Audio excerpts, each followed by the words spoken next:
রাধিকা মজ্জমাত্ম পাদ পদ্ম দাস্য রাধিকা গঙ্গাবারী মনোহারী তুলস্যাদি মঞ্জরি কৃষ্ণ জ্ঞান সদা ধ্যান প্রেমবারী ঝরঝরি কৃপাব্দি করুণানাথ ভবিষ্যতি প্রার্থনা সীতানাথা দ্বৈতচর নারবিন্দ ভাবন কুজত কোকিল হংস সারস গণা কিরিনে ময়ূরাকুলে নানা রত্ন নিবদ্ধ মূল পীঠপ শ্রীযুক্ত বৃন্দাবনে রাধা কৃষ্ণম অহর্নিশম প্রভজতৌ জীবার্থ দৌজৌ মুদা বন্দে রূপ সনাতন রঘুযুগ শিব গোপালক শ্রীমচ্চৈতন্য দেবতাং বন্দে গৌরাঙ্গ সুন্দর শচীনন্দন মাং ত্রাহি জ্যোতি চূড়ামণি প্রভু আজানুবাহু স্মেরাস্য নীলাচল বিভূষণ জগৎ প্রবর্তিত সাধু ভগবন নাম কীর্তন অদ্বৈত আচার্য সংশ্লাঘিন সার্বভৌমাভিনন্দক রামানন্দ কৃতপ্রীত সর্ববৈষ্ণব বান্ধব শ্রীকৃষ্ণ চরণাম্ভোজ প্রেমামৃতমাম্ভোধে নমস্তে দীন দীনং মাং কদাচিৎ কিং স্মরিষ্যসি জয় কৃষ্ণ পরব্রহ্মণ জগত্তত্ত্ব জগন্ময় অদ্বৈত সচ্চিদানন্দ সপ্রকাশ অখিলাশ্রয় নির্বিকার অপরিচ্ছিন্ন নির্বিশেষ নিরঞ্জন অব্যক্ত সত্য সন্মাত্র পরম জ্যোতিরক্ষর পরমাত্মন বাসুদেব প্রধান পুরুষেশ্বর সর্বজ্ঞান ক্রিয়া শক্তি দাক্ষে তুভ্যং নমো নমঃ সজল জলদ নীলং দর্শিত উদারশীলং করতল ধৃত শৈলং বেণুবাদ্দি বিশালং ব্রজজনকুলপালং কামিনী কেলিলোলং তরুণ তুলসীমালং নৌমি গোপাল বালং পঞ্চদত্তাত্মকং কৃষ্ণং ভক্তরূপ স্বরূপকং ভক্তাবতারং ভক্তাখ্যং নমামি ভক্ত শক্তিকং জয় শ্রীকৃষ্ণ চৈতন্য প্রভু নিত্যানন্দ শ্রী অদ্বৈত গদাধর শিবাসাদি গৌর ভক্ত বৃন্দ হরে কৃষ্ণ কৃষ্ণ কৃষ্ণ হরে হরে হরে রাম রাম রাম হরে হরে নিতাই গৌর সীতানাথ হরি হরি গৌর সীতানাথ প্রেমানন্দে হরি হরি জয় গৌর সীতানাথ প্রেমানন্দে হরি হরি প্রেমানন্দে হরি হরি সর্বাগ্রে পরমারাধ্যতম শ্রী শ্রী আত্মের কৃপা ভিক্ষা করে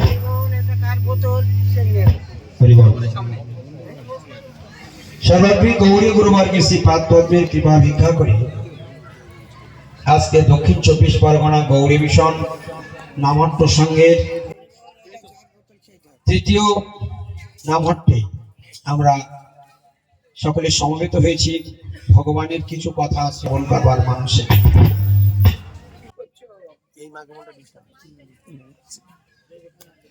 আজকে এই যে আমাদের মহাভাগ্য, আমাদের গৌড়ীয় গুরুবর্গের অন্যতম আচার্যবাস নিত্যলীলা পরিষ্টং বিষ্ণুপাদ পরমাংশ অষ্টোত্তর শতসীমাদ ভক্তি স্বরূপ ভাগবত গোস্বামী মহারাজ, তিনি তার বন্দনার মধ্যে আমরা শ্রবণ করি যে ভক্ত সঙ্গ সুখান, ভক্ত সঙ্গেই কেবলমাত্র সুখ এবং আনন্দের আস্বাদন।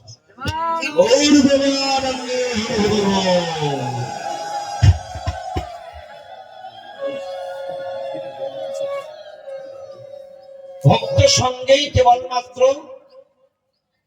হরিরস পান করার সুবিধা রয়েছে,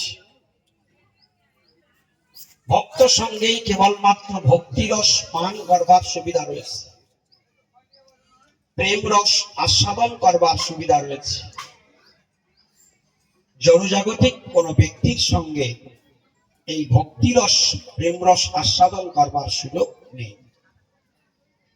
তাই গৌড়ীয় গুরুবর্গ বললেন ভক্ত সঙ্গ সুখান। যদি প্রকৃত সুখ এবং আনন্দের স্বাদ কোনোদিন লাভ করতে হয় তাহলে অবশ্যই করে সাধু সঙ্গে সর্বদাই নিজেদেরকে যুক্ত রাখা উচিত। শাস্ত্রে সেই কথাই নির্ণয় করেছেন, লবমাত্র সাধু সঙ্গ সর্বসিদ্ধি হয়। সাধু সঙ্গ বিনা ভগবানের কাছে ফিরে যাওয়ার কোন রাস্তা খোলা নেই। একটু আগে আমরা শুনছিলাম সাধু শাস্ত্র গুরু রূপে আপনারে জানান, এই কথাটুকু আমরা শুনছিলাম একটু আগে। আমরা এত মানুষ এসেছি, এত ভক্ত আমরা এখানে সমবেত হয়েছি, আমরা ভগবানকে ভালোবাসি বলি, ভগবানের কথা আমাদের শুনতে ভালো লাগে, তাই আমরা এখানে এসেছি। আমরা ভগবানের কথা শ্রবণ করতে ভালোবাসি বলেই তাই আমরা এত মানুষ এখানে সমবেত হয়েছি, দূর দূরান্ত থেকে এসেছি। কিন্তু সকলকে বুঝতে হবে সত্যি কিভাবে ভগবানকে জানা যায়। ভগবানকে জানানোর উপায় কি? আমরা একটু আগে শুনলাম সাধু শাস্ত্র গুরু রূপে আপনারে জানান। আমরা সাধু সঙ্গে এও শ্রবণ করেছি, কে তানে জানিতে পারে যদি না জানা। ভগবানকে কেউ কোনোদিন কোনো কালে জানতে পারবে না যদি ভগবান না জানে। তাই তিনি কি করলেন? নিজেকে জানাবার জন্যই তিনি সাধু রূপে আসলেন, সাধুর কাছ থেকে ভগবানকে জানার একটা প্রসেস খুলে দিলেন। শাস্ত্র রূপে তিনি জগতে আসলেন, শাস্ত্রের নিকট থেকে ভগবানকে জানার একটা প্রসেস রাস্তা বের করে দিলেন। নিজেই গুরু রূপ ধারণ করে জগতে আসলেন, গুরুর কাছ থেকে কিভাবে ভগবানকে জানা যায় তার ব্যবস্থাও তিনি করে দিলেন। পয়েন্ট, সাধু রূপে শাস্ত্র রূপে গুরু রূপে স্বয়ং তিনি কৃপাপূর্বক আমাদের মতো বদ্ধজীবের অজ্ঞান অন্ধকারকে দূরীভূত করে জ্ঞানের দিব্য বাতি হৃদয়ে জ্বালিয়ে দেওয়ার জন্য ভগবান স্বয়ং এত রূপ ধারণ করেছেন। তিনি করুণাময়, তিনি সর্বদাই চাইছেন যে জগতের জীব আমাকে জানো। আমাকে যদি না জানে, শুধু এ জন্মে কেন, জন্ম জন্মান্তর কোটি কোটি জন্ম চলে যাবে, তবু আমাকে কোনোদিন জানতে পারবে না যদি আমি না জানাই। গীতাতে কৃষ্ণ সেই বিষয়ে একটা কমেন্ট করেছে। অর্জুনকে বলতে গিয়ে তিনি এই কথাটাই বলে দিলেন, অর্জুন, জন্ম কর্ম চবে দিব্যম এবং ব্যক্তি তত্ত্বতঃ ত্যক্তা দেহং পুনর্জন্ম নৈতি মামিতি সো অর্জুন। কি সুন্দর কথা ভগবান বলে দিলেন। দেখুন, জন্ম কর্ম চমে দিব্যম, হে অর্জুন, আমার জন্ম আমার কর্ম এগুলি সব দিব্য অপ্রাকৃত। এই দিব্য বা অপ্রাকৃত তত্ত্ব কথা जो ব্যক্তি তত্ত্ব, ভেরি ভেরি ইম্পর্টেন্ট শব্দ। जो মানে যে ব্যক্তি বা যারা ব্যক্তি মানে জানতে পারবেন, তত্ত্ব বাস্তব রূপে, যারা বাস্তব রূপে আমাকে জানতে পারবে, তত্ত্ব তো জানতে পারবে, তাদের কি হবে জানো অর্জুন? সবাই কানটাকে খাড়া করে নিন। অর্জুন কি হবে জানো? যদি আমাকে জানতে পারে। আমাকে যদি না জানতে পারে তার রেজাল্ট কি? আমাকে যদি না জানতে পারে তাহলে কোটি কোটি জন্ম পুনরপি জন্মম পুনরপি মরণম পুনরপি জননী জঠরে শয়ন। একবার জন্মাই আর বার মরি তথাপিও হরিপদ ভজন না করি। কীর্তনের মধ্যে বলছে, একবার জন্মাই একবার মরি, পুনঃ পুনঃ মাতৃগর্ভে প্রবেশ করবে যতদিন না আমাকে জানতে পারবে। আর জানলে কি হবে জানো অর্জুন? সেটা এই শ্লোকের মধ্যে বললেন, যদি আমাকে জানতে পারে তাদের কি হবে গতি শোনো। ত্যাগটা দেহ, এই যে দেহ রয়েছে, এই দেহ ত্যাগ করার পরে যদি আমাকে জানতে পারি, এই যে মানব জীবন নিয়ে আপনারা বাড়ি ছেড়ে এত কষ্ট করে সবাই এখানে এসে উপস্থিত হয়েছে, কার কথা শুনবার জন্য এসেছেন? সবাই একবার জোরে বলুন। ভগবানের কথা। ভগবান বলছেন আমাকে জানতে পারলে কি হয় দেখো অর্জুন, আমাকে জানলে কি হয় দেখুন। আজকে সেই জায়গায় আমরা সমবেত হয়েছি, সেই জন্য আমাদের গৌরী গুরুবর্গ এত সুন্দর একটা নামের হাট খুলে দিয়েছেন। তোমরা সবাই এসো, তোমরা সবাই আমার কথা নিয়ে চর্চা করো, আমার গোবিন্দের কথা নিয়ে চর্চা করো। গুরুদেব বলছেন তাহলে এই নামহাটের প্রকৃত মালিককে?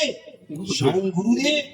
তার তত্ত্বাবধানে, তার নির্দেশে, তার আদেশ অনুসারে, তার ইচ্ছা অনুসারে এই নামহট্ট চলছে।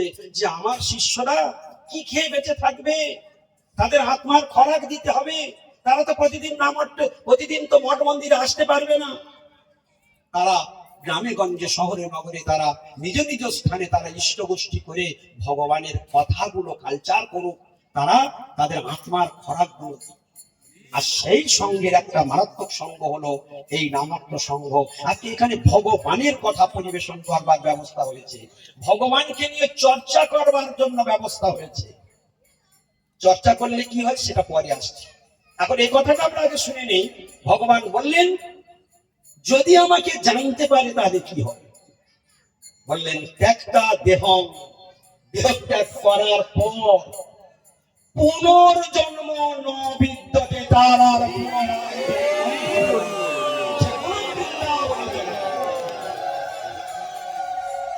হে ভগবত ভক্ত মন্ডলী, এত বড় সুযোগ আমাদের দরজায় এসে করা নাড়ছে।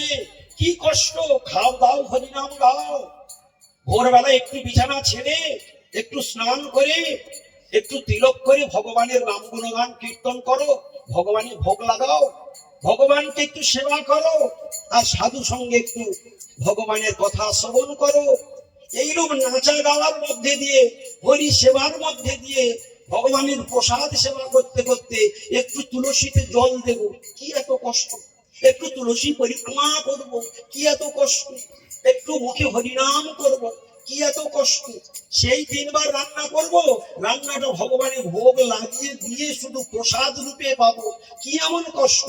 ঠাকুর ঘরে আমি ভক্ত হই বা না হই, ঠাকুর ঘরে তো আমাকে যেতেই হবে। সে সাধারণ যে কোনো গ্রামের মানুষ, তারা কি ঠাকুর ঘরে যায় না স্নান করে? তাদের যেমন ভক্তি, যে দেবদেবী রাখুক না কেন, ঠাকুর ঘরে তাদের যেতে হয়। সকাল সন্ধ্যায় তাদেরকে সন্ধ্যা দিতে যেতে হয়। তারা তুলসী তলায় যায় বটে, কিন্তু যদি গুরুবর্গের আনুগত্যে সেগুলি যাজন করে, তাহলে আর চোখ বুঝিয়ে গান্ধারীর মতো ফুটি বেঁধে যদি এগুলো করে, তো অনায়াসে গোলক বৃন্দাবন।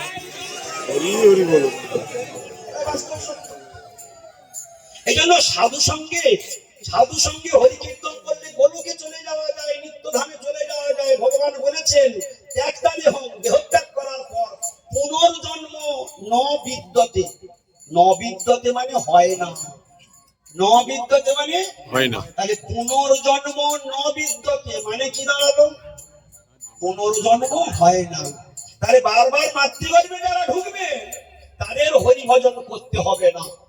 যারা কন্ট্রাক্ট নিয়ে নিয়েছেন আমি বারবার এই সংসার যন্ত্রণা ভোগ করতে চাই, তাদের হরি ভজন না করলে চলবে। কিন্তু যারা মনে মনে ঠিক করে নিয়েছেন আমি এই জন্মেই পালিয়ে যাব, তাই হরিকে বিনা আমি আর কাউকে চাই না। হরি আমি তো তোমার, তুমি তো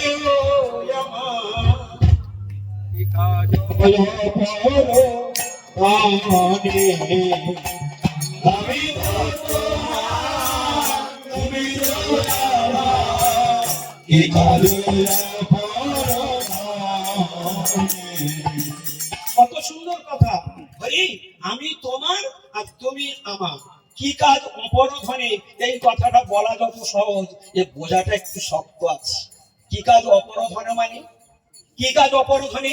এখন আমার ভগবানের সঙ্গে যতদিন না আমার সম্বন্ধ জ্ঞানের উদয় হচ্ছে, ততদিন আমার মায়ার সম্বন্ধে স্ত্রীকে মনে হবে এই তো আমার স্ত্রী, এই তো আমার বাবা, এই তো আমার মা, এই তো আমার কাকা, এই তো আমার জমি, এই তো আমার আত্মীয় স্বজন। কিন্তু যেদিন থেকে ভগবানের সঙ্গে সম্বন্ধ স্থাপন হবে, সেদিন থেকে মনে হবে, সেই দিন থেকে সাধু ব্রেন ওয়াশ করে বলবে কৃষ্ণ মাতা, কৃষ্ণ পিতা, কৃষ্ণ ধর্ম। কৃষ্ণ মাতা কৃষ্ণ পিতা কৃষ্ণ ভগবান, কৃষ্ণ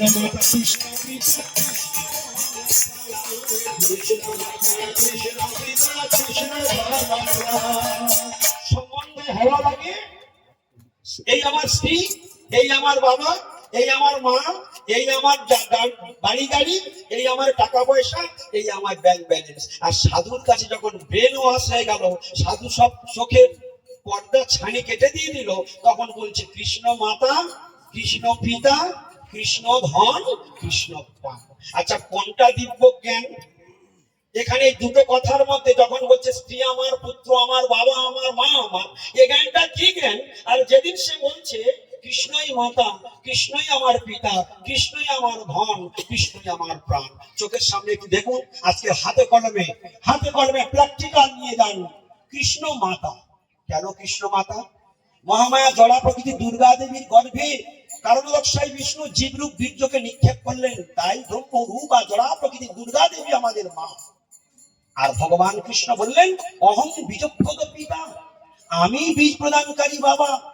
তাহলে কৃষ্ণ এখানে গীতাতে কি বলে দিলেন? সর্বজনি সুকন্তে অমূর্তয় সম্ভবন্তি যা তাসাম ব্রহ্ম মহৎজনী অহং বীজপ্রদ পিতা। আমি বীজ প্রদানকারী পিতা, আর ব্রহ্মরূপা জড়া প্রকৃতি মহামায়া দুর্গা দেবী তোমাদের সকলের মা। কৃষ্ণ গীতাতে বললেন, কিন্তু ভক্তিবিনোদ ঠাকুর কি বললেন? কৃষ্ণ মাতা কৃষ্ণ পিতা। আর কৃষ্ণ গীতাতে কি বললেন? ব্রহ্মা রূপা জড়া প্রকৃতি দুর্গা দেবী মহামায়া তোমাদের মা, আর অহং বীজপ্রদ পিতা, আমি বীজ প্রদানকারী বাবা। গীতা চতুর্দশ অধ্যায় পড়বেন, ওখানে কৃষ্ণ বললেন আমি বাবা, আর মহামায়া দুর্গা দেবী তোমাদের এই বিশ্ব সংসারে যত জীব আছে কিরকম? তাসাম ব্রহ্ম মহৎজনী, তাসাম ব্রহ্ম মহৎজনী, অর্থাৎ বিশ্ব চরাচরে যত জীবের জন্ম হচ্ছে, সমস্ত জীবের মা হলো মহামায়া দুর্গা দেবী। এখানে আমরা কি শিখবো? গীতাতে কৃষ্ণ শেখালেন দুর্গা দেবী মা, আর আমি বীজ প্রদানকারী বাবা, কৃষ্ণ শেখালেন। আর ভক্তিবিনোদ ঠাকুর কলম দিলেন কৃষ্ণ মাতা কৃষ্ণ পিতা কৃষ্ণ ধন কৃষ্ণ প্রাণ। দুটো ফ্যাক্ট দুদিকে দাঁড়িয়েছে কিনা দেখুন তো, ব্রেনে খেলছে কিনা? দুটো ফ্যাক্ট দুদিকে আছে, কি করে সম্ভব হলো? বলছে ওই যে মহামায়া দুর্গা দেবী যার কথা বললেন, উনিকে, ওনার পরিচয় কি? ওনার পরিচয় দিতে গিয়ে ব্রহ্মাজি বললেন সৃষ্টি স্থিতি প্রলয় সাধন শক্তি রেখা ছায় বজস্ব ভুবনানি বিভর্তি দুর্গা ইচ্ছা অনুরূপম বিজস্ব চেষ্টা চেষ্টা গোবিন্দমাদি পুরুষং তমহং ভজামি। ব্রহ্মা বললেন ওই যাকে দুর্গা দেবী বলা হলো, মা বলা হলো, উনি হলেন ভগবানের বহিরঙ্গা শক্তি। কি বলা হলো? ছায়েব যস্য, শব্দটা শুনুন, ছায়েব যস্য, সবাই একবার বলুন, পিছন থেকে যারা আছেন সবাই জোরে বলবেন, ছায়েব যস্য। অর্থাৎ মহামায়া দুর্গা দেবী হলেন ভগবান শ্রীকৃষ্ণের বহিরঙ্গা শক্তি, ছায়া স্বরূপিণী। গাছ আর গাছের ছায়া দুটো কোনটা অরিজিনাল? গাছ অরিজিনাল। ছায়া কতক্ষণ টেকসই হয়? যতক্ষণ বিপরীত দিক থেকে আলো পড়ে ততক্ষণ ছায়া টেকসই হয়। আলো ঘুরে যাবে, ছায়া ঘুরে যাবে। এই জন্য ভক্তিবিনোদ ঠাকুরের কথাগুলো আমরা বুঝতে পারি না। কিসের সারয়ে ছায়াবাজি প্রাণ, কিসের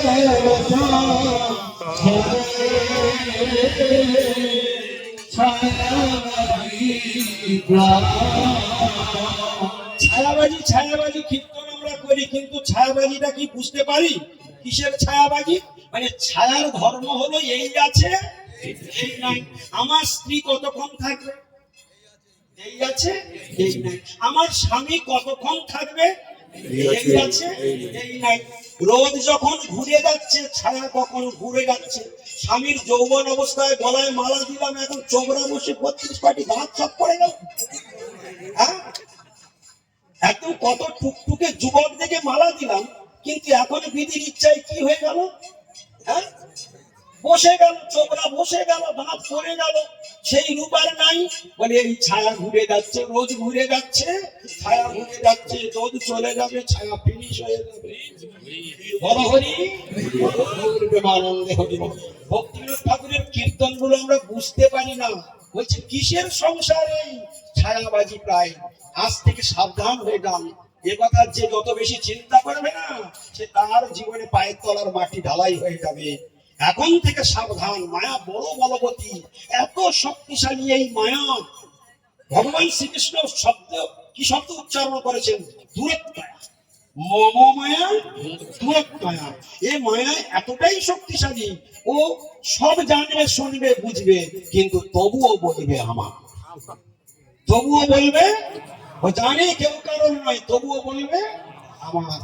এক সেকেন্ড, এক তিল জমি ছাড়বে, ঠিক কিনা? এই হলো মায়ার প্রভাব। কোনো মতেই ওকে বোঝানো যাবে না যে এটা তোমার নয়। ও তৎক্ষণাৎ বুঝবে। সাধু সঙ্গে যতক্ষণ থাকবে ততক্ষণ একটু ব্রেন কাজ করবে, তারপর যেই হরি কথা বন্ধ হয়ে যাবে, ও সব আগে যেমন ছিল ঠিক তেমন জায়গায় চলে যাবে। এই হলো মায়ার প্রভাব, এটাই হলো মায়ার প্রভাব। কিছুতেই টেকসই হবে না, সবগুলো বিশ্বাস হয়ে যাবে। এখন কৃষ্ণ মাতা, কৃষ্ণ পিতা, কৃষ্ণ ধন, কৃষ্ণ প্রাণ। হরি বল, হরি বল, হরি বল, হরি বল। কৃষ্ণ মাতা, কৃষ্ণ মাতা, কৃষ্ণ মা কেন শুনেছেন? কৃষ্ণ কি করে মা হলো? তাহলে দুর্গা দেবী কার ছায়া? কৃষ্ণের ছায়া। তাহলে মায়াও পার্মানেন্ট নয়। আর মায়ার থেকে এই বডিটা পেয়েছি, তাহলে বডিটা কি পার্মানেন্ট? মায়া যদি থাকবে না তাহলে বডি কি করে থাকবে? আর বডি থাকবে না মানে বডির সঙ্গে তো স্ত্রী জুড়ে আছে, বডির সঙ্গে তো পুত্র জুড়ে আছে, বডির সঙ্গে তো স্বামী জুড়ে আছে, বডির সঙ্গে তো লক্ষ্মীর ভান্ডার জুড়ে আছে, ঠিক কিনা বলো? বডি পড়ে গেল, সব সম্পর্ক শেষ হয়ে গেল। এই হলো কিসের সংসার? এই ছায়াবাজি প্রায়। হ্যাঁ, এই জন্য কমল দল জল জীবন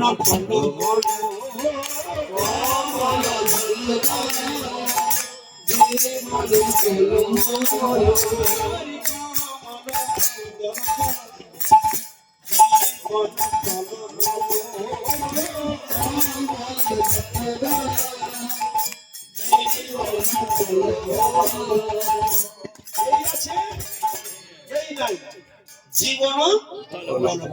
তাহলে ছায়াবাজি, এটা কি? ছায়াবাজি। তাহলে বাস্তব সত্য কোনটা? কৃষ্ণই সত্য, কৃষ্ণই মা। কেন কৃষ্ণ মা? ওই দুর্গা দেবী হলেন ভগবান শ্রীকৃষ্ণের বৈরঙ্গা শক্তি। তাহলে কার শক্তি? দুর্গা দেবী। কার শক্তি? ভগবান কৃষ্ণের বৈরঙ্গা শক্তি। আচ্ছা, এইবার তো আপনারা খুব বুদ্ধিমান, শক্তি আর শক্তিমানকে দুজনকে আলাদা করে দিন। শক্তি আর শক্তিমানকে দুজনকে আলাদা করে দিন। কে কে পারবেন? করা যাবে না। করা যাবে? আচ্ছা, সূর্য আর সূর্যের কিরণকে আলাদা করে দিন। করা যাবে? এটা যেমন কোনোদিন হবে না, ওই শক্তিকে শক্তি মানের থেকে কোনোদিন আলাদা করা যায় না। তাহলে দুর্গা দেবী যদি শক্তি হয়, তাহলে শক্তিটা কার ভিতরে নিহিত আছে? শক্তি মানের ভিতরে নিহিত আছে। কৃষ্ণ বললেন দুর্গা দেবী তোমাদের মা, মানে ভক্তিবিনোদ ঠাকুর বললেন কৃষ্ণই তোমাদের মা। গৌর প্রেমানন্দে কিছু মাথায় ঢুকলো কি? কৃষ্ণ কেন আমাদের মা? কৃষ্ণ কেন আমাদের মা আজকে বুঝতে পেরেছেন? এতদিন শুধু কীর্তন করে গেল, কিন্তু মানে কিছু বুঝলো না। তাহলে কৃষ্ণই মাতা আর তিনি পিতা। এবার কৃষ্ণ ধন কি করে হয়? কৃষ্ণ কি করে ধন হয়? এতক্ষণ ধরে সেটাই শুনলাম। বডির সঙ্গে সব ধন আছে, বডি আছে, বডির সঙ্গে 100 বিঘে জমি রেকর্ড আছে। কত? 100 বিঘে রেকর্ড আছে বডির সঙ্গে। আত্মা বেরিয়ে গেল, বডি পচে গেল, 100 বিঘে ফিনিশ হয়ে গেল। গৌর প্রেমানন্দে। আচ্ছা, কার ধন? তাহলে কৃষ্ণ থাকলেই ধন, কৃষ্ণ নাই তো কোথায় ধন? তাহলে কৃষ্ণই ধন। ভক্তিনাথ ঠাকুরের কলম।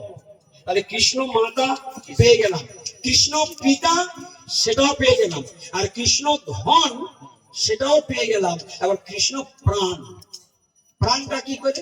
তিনি তো আত্মা রূপে হৃদয়ের মধ্যে বসে রয়েছে, তিনি বেরিয়ে গেল মানে আমার জীবন শেষ হয়ে গেল, সব আশা ভরসা সংসার ধূলিসাৎ হয়ে গেল। তো এই জন্য যেই জন কৃষ্ণ ভজে, যেই জন কৃষ্ণ ভজে চতুর, এই সংসারে সেই ব্যক্তি চতুর। বলছে কৃষ্ণ বর্ণম তিসা কৃষ্ণ সাঙ্গ পাঙ্গস্ত্রপার্শ্বম যোগ্যই সংকীর্তন পাই জয়ন্তী সুমেধস। এই সংসারে কে বুদ্ধিমান? প্রমাণ ভাগবত বললেন এই সংসারে কে সবচেয়ে বুদ্ধিমান। আমরা যাত্রার কাছ থেকে শুনবো না, শুনলে ভাগবতের কাছ থেকে শুনবো। কেন? সমস্ত বেদের সার নির্যাস হলো বেদান্ত সূত্র, আর বেদান্ত সূত্রের সার নির্যাস হলো শ্রীমদ ভাগবতম। সেই শ্রীমদ ভাগবতম এই শ্লোকটি বললেন কৃষ্ণ বর্ণম তিসা অকৃষ্ণ সাঙ্গপাঙ্গস্ত্রপাদ সবম যোগ্যই সংকীর্তন প্রায় যজন্তি সুমেধস। তখন মহাপ্রভু জগতে আসেন নাই, তার আগে ব্যাসদেবজি কলমে লিখে দিয়েছেন কলিযুগে স্বয়ং গৌরূপ ধারণ করে ভগবান অঙ্গ উপাঙ্গ অস্ত্র পার্শ্বদ সবগুলো নিয়ে আসছেন। তখন গৌরসুন্দর আসেন নাই, ভাগবত রচনা হয়ে গেছে। সেই সময় বলে দিয়েছেন এই শ্লোকটা কৃষ্ণ বর্ণং তিসা অকৃষ্ণ।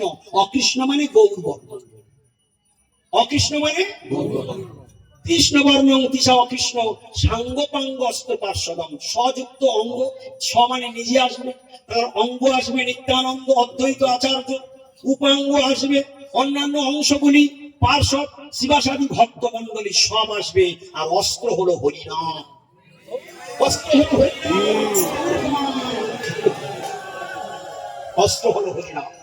এইগুলো সব নিয়ে বহু সুন্দর নেমে এসেছে সাঙ্গপাঙ্গ অস্ত্র পার্শ্বদম। পরের লাইনে কি বলছেন শুনুন, ভাগবত বিবেকে চাবুক মারল। যজ্ঞই সংকীর্তন, শব্দটা কি বললো? যজ্ঞই সংকীর্তন, সংকীর্তন যজ্ঞের কথা। ভাগবত কি যজ্ঞ? সংকীর্তন যজ্ঞ। আপনারা বলবেন, আমার বলার পরে বলবেন যজ্ঞই সংকীর্তন প্রায় যজন্তি, প্রায় যজন্তি হি সুমেধস। সুমেধা মানে বুদ্ধিমানগণ, সুমেধা মানে বুদ্ধিমানেরা কি করে? ওই সংকীর্তন যজ্ঞের আরাধনা করে গৌরকে, গৌর সুন্দরকে আরাধনা করে সংকীর্তন যজ্ঞের দ্বারা। গৌর সুন্দরকে আরাধনা করে সংকীর্তন যজ্ঞের দ্বারা। মনে থাকবে কিসের দ্বারা? সংকীর্তন যজ্ঞের দ্বারা। আমাদের গৌরীয় গুরুবর্গ কত বড় সায়েন্টিফিক, কত বড় বিজ্ঞান সম্মত ভাবে আমাদের ভক্তির পথে গোলকের দিকে নিয়ে যাচ্ছে। দেখুন যখনই আরতি আরম্ভ হচ্ছে, আপনারা বাইরে কোনো মঠ মন্দিরে যাবেন, কোনো কীর্তন নেই, বাজনা চালিয়ে দিও, মেশিন কারেন্ট সুইচ টিপে দিল, ঢঙ্গা ঢং টকাটক ফটাফট টকাটক ফটাফং টকাটক ঠকাটক ফটাফট, কোনো কীর্তন কিচ্ছু নেই। আর আমাদের মঠ মন্দিরে কি হবে? যেই আরতি আরম্ভ হবে ধূপ উঠবে, কি বাজবে?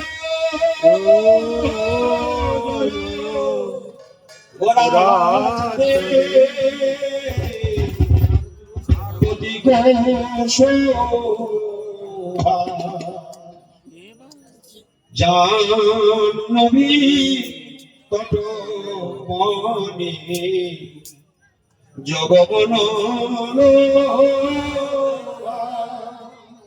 সঙ্গে সঙ্গে কীর্তন ছেড়ে উঠলো, মূল গায়ক ছেড়ে উঠলো, সঙ্গে সঙ্গে আমার গুরু ভাই বোন যারা ছিল সবাই ছেড়ে উঠলো। বলো কি বলে?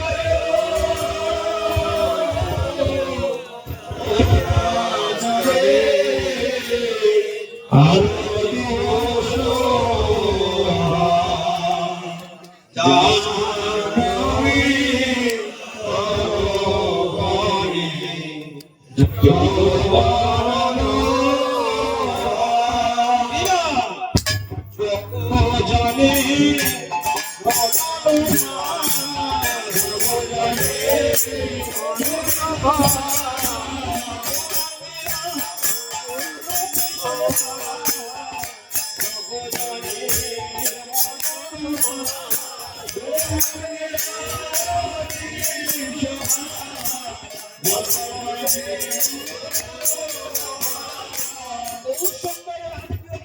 সুন্দর দেখছে আমার জন্য উঠেছে, সুইচ অফ করে দাও, ধরবে না আর হাত দেবে না।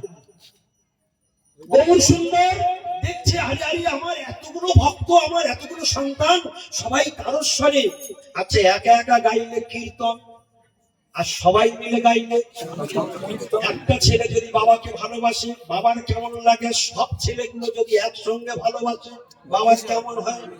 একটা ছেলে যদি বাবার যশ গায় আর সব ছেলে মিলে যদি বাবার যশ গায়, কোনটাতে বাবার বেশি সুখ হবে? ঠং ঠং ধূপ ভরানো কোন সারা শব্দ নেই, ঠঙাঠং কটাখট টকাটক ঢং, ঠং ঠং কটাখট টকাটক ঢং, ভগবানের কি সুখ হবে? হ্যাঁ, আর ও তো মেকানিক্যাল হয়ে গেল। ভগবান চায় আমি তোমাদের হাত দিয়েছি, চোখ দিয়েছি, কান দিয়েছি, পা দিয়েছি, মুখ দিয়েছি, জ্ঞান দিয়েছি, বিবেক দিয়েছি, বুদ্ধি দিয়েছি, কথা বলবার শক্তি দিয়েছি, গাও প্রাণ ভরে আমাকে কীর্তন গেয়ে শোনাও। আমি তো চাই আমার কীর্তন তোমরা আমাকে শোনাও, আমার যশ তোমরা গিয়ে আমাকে শোনাও, এটা তো আমি চাই ভাই। তোমরা কেন আমার বাজ গাইছো? ভগবান চাইছে যে আমরা আমার যশ তোমরা করো। প্রত্যেক ভক্তকে যখন দর্শন দেন তখন বলেন, শিবাস পণ্ডিতের বাড়িতে যখন আসলেন তখন বলছে শিবাস তুমি আমার স্তব করো। কখন শিবাসের বাড়িতে আসলো? যখন সমস্ত ভাষণীরা নিন্দা মন্দায় মুখর হয়ে গেল সারা নবদ্বীপে, শিবাস বামনাকে বলছে, বলি এরা এই চার ভাই শ্রীপতি, শ্রীনিধি, শ্রীরাম আর শিবাস, এই চার ভাইয়ের জ্বালায় আমরা রাত্রে ঘুমাতে পারি না। এরা এত চিৎকার করে হরিনাম করে, আরে এত চিৎকার করে হরিনাম করবার কি দরকার আছে? আস্তে আস্তে হরিনাম করলে কি হরিনাম হয় না? এই কথা বলতে লাগলো। তখন আর একজন বলছে, আরে ভাই শাস্ত্রে আছে জ্ঞান যোগ দিয়ে ভগবানকে আরাধনা করতে হয়, কোথায় আছে এরকম নাচতে হবে? আমরা সব ভাগবত পড়ে পড়ে আমরা বুড়া হয়ে গেলাম, কোথাও দেখিনি নাচতে হবে, কাঁদতে হবে, গাইতে হবে, এসব কোথা থেকে শিখেছে? তখন আরেকজন বলছে, জানিস এরা চার ভাই পেট চালাবার ধান্দা এইসব করে বেড়াচ্ছে। তখন আরেকজন বলছে, জানিস এই যে ভগবান রাত্রে ঘুমাচ্ছে আর এরা চার ভাই চিৎকার করছে, তাহলে অসময়ে ভগবানের ঘুম ভেঙে যাচ্ছে। অসময়ে যদি ভগবানের ঘুম ভেঙে যায় তাহলে ভগবান খুব রেগে যাবে, আর ভগবান যদি রেগে যায় চাষ হবে না, আর চাষ যদি না হয় ধানের দাম বেড়ে যাবে, আর ধানের দাম যদি বেড়ে যায় আমরা সবাই মিলে ওই চার ভাইকে কি দিয়ে কাটাল পাবো? আনন্দ দেখছেন সমাজে কিরকম মহাপ্রভু সময়ের নিন্দাটা দেখুন। হ্যাঁ, তখন আরেকজন বলছে, শোন না, আমরা তো কাজীর কাছে সবাই নালিশ করে এসেছি, কাজীর নৌকা আসছে, কাজীর নৌকা আসছে, যেগুলো হরিনাম করছে সব কটাকে ধরে নিয়ে তুলে নিয়ে চলে যাবে। হ্যাঁ, তখন বলছি তুই এত জোরে বললি কেন? যদি শিবাস শুনতে পায় তাহলে আগে থেকে পালিয়ে যাবে। বলে পালাবে কোথায়, আমরা গ্রাম শুদ্ধ লোক ধরি, ও যেখানে যাবে আমরা চ্যাং বলা করে ওই রাজার নৌকায় আমরাই তুলে দেবো। দেখুন আপনারা সামান্য সমাজে একটু নিন্দা করছে বলে আপনারা কত কি ভয় পাচ্ছেন। দেখুন মহাপ্রভুর সময় সাক্ষাৎ মহাপ্রভু উপস্থিত আছে, সেই সময়কার নিন্দাটা শুনুন। যেগুলো বললাম সব চৈতন্য ভাগবতে আছে। চৈতন্য ভাগবত এরকম নিন্দা মন্দ করছে। এখন শিবাস পণ্ডিত এ কথা কানে চলে গিয়েছে, ওই পাপীদের কথা কত আর কান বন্ধ করে তুলে দিয়ে থাকবে? যত শুনছে তত কষ্ট পাচ্ছে। শিবাস পণ্ডিতের মনে খুব ভয় হয়ে গিয়েছে। শিবাস পণ্ডিত তখন বাড়িতে গিয়ে আর খুব ধুমধাম করে দরজা বন্ধ করে আকুল প্রাণে কাঁদছে আর নৃসিংহদেবের পূজা করছে। হ্যাঁ, নৃসিংহদেবের পূজা করছে। ভগবান মহাপ্রভু বাড়িতে ছিলেন, বুঝতে পেরেছেন অন্তর্যামী ভগবান আমার ভক্ত বড় ভয় পেয়েছে। মহাপ্রভু তখন সিংহের মতো গর্জন করতে করতে গঙ্গার তীরে আসলেন।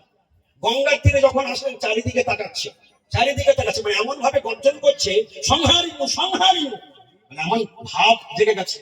বলে গঙ্গার তীরে আসছে, তো ব্রাহ্মণরা তখন দেখছে, বলে ওসব নাটকবাজি আমরা জানি, এরকম করা বলছে। হ্যাঁ, কিরকম ওসব দেখাচ্ছে, দেখে আমি ভয় পাই না, ওসব ভয় পেয়েছে ওই জন্য ওই রকম করে ঘুরে ঘুরে বেড়াচ্ছে। এই করতে করতে করতে করতে ওদিকে হঠাৎ কি হয়েছে, গঙ্গার তীরে দেখছে একদল গরু, তারা কেউ জল খেতে নামছে, কেউ ল্যাস ধরে দৌড় মারছে, আর কেউ চুপচাপ শুয়ে শুয়ে জাওর কাটছে। কতগুলো গরু একসঙ্গে দেখার সঙ্গে সঙ্গে মহাপ্রভুর সেই বৃন্দাবনে ভাব জেগে উঠেছে। যেই সেই ভাবটা জেগে উঠেছে, তখন গর্জন করে সেই ভাবে সংহারিমু বলে ছুটতে ছুটতে একদম শিবাসের বাড়িতে এসে উপস্থিত হয়েছে। শিবাস যে বাড়িতে ঠাকুর ঘরে যে দরজা বন্ধ করে শিবাস নৃসিংহদেবের পূজা করছিল, সেই শিবাস পণ্ডিতের দরজা এসে দুম লাথি মারছে মহাপ্রভু। বলছে, শিবাস শিবাস খোলো, কার তুমি পূজা করছো, কাকে তুমি পূজা করছো? তখন বুঝতে পেরেছি তো মহাপ্রভু কণ্ঠস্বর। বলে, প্রভু প্রভু আমি নৃসিংহদেবের পূজা করছি।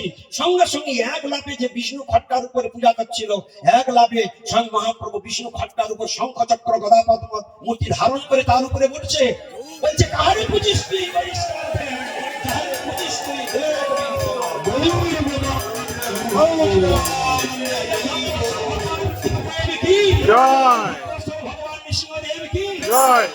শিবাস, তুমি ভয় পেয়েছো? তুমি ভয় পেয়েছো? কার ভয় তোমার? শোনাও, আমি বিশ্ব চরাচরের পিতা। ওই ভাবাবিষ্ট হয়ে গেছে এবার মহাপ্রভু। কি বলছেন সকলে মন দিয়ে শুনুন। আমি বিশ্ব চরাচরের একমাত্র ঈশ্বর। আমি যদি রাজাকে বলাই, তবে রাজা বলবে ধরে নিয়ে আসবে। আমি যদি তাকে ধরে নিয়ে যাওয়ার জন্য নৌকা পাঠাই, তবে সে নৌকা নিয়ে এই পর্যন্ত আসতে পারে। এটাই বাস্তব সত্য। আর যদি তুমি বিশ্বাস না করো, আমি ধরে নিচ্ছি যে রাজা নিজে থেকে স্বতন্ত্র ভাবে নৌকা নিয়ে এসেছে। তো সেই নৌকায় আমি সকলের আগে গিয়ে নৌকার উপরে উঠবো। আমি নিজেই সেই নৌকায় রাজার কাছে পৌঁছাবো। আর রাজাকে গিয়ে বলবো, ডাকো তোমার যত কাজী আছে, যত মোল্লা আছে, যত উজির আছে, যত বড় বড় পণ্ডিত তোমার আছে, সবগুলোকে এইখানে সভায় ডাকো। আর শুধু তাই নয়, তোমার বাড়ির যত ঘোড়া আছে, যত হাতি আছে, যত পশু পাখি আছে, সবাইকে ডাকো এখানে। আর তোমাদের মোল্লা মৌলবী কাজী সাহেবদের বলো, হরিনাম করে ওদেরকে কাঁদাতে, বা তোমাদের যা শাস্ত্র আছে সেই শাস্ত্র বলে ওই পশু পাখিগুলোকে কাঁদাতে হবে। যদি পারো তাহলে জানবো তোমাদের শাস্ত্রের জোর আছে, তোমাদের শাস্ত্রের তোর আছে। আর যদি তুমি না পারো, আমি এইখানে তোমাদের সামনে, তোমার সামনে তোমার ওই কাজী সাহেব দাঁড়িয়েওয়ালা গুলোকে সবগুলোকে আমি কাঁদাবো হরিনাম বলে। এমনকি হাতি ঘোড়া যতজন আছে সবাইকে আমি হরিনাম বলে তোমার সামনেই আমি কাঁদিয়ে দেব, দেখিয়ে দেব হরিনামের কত জোর আছে।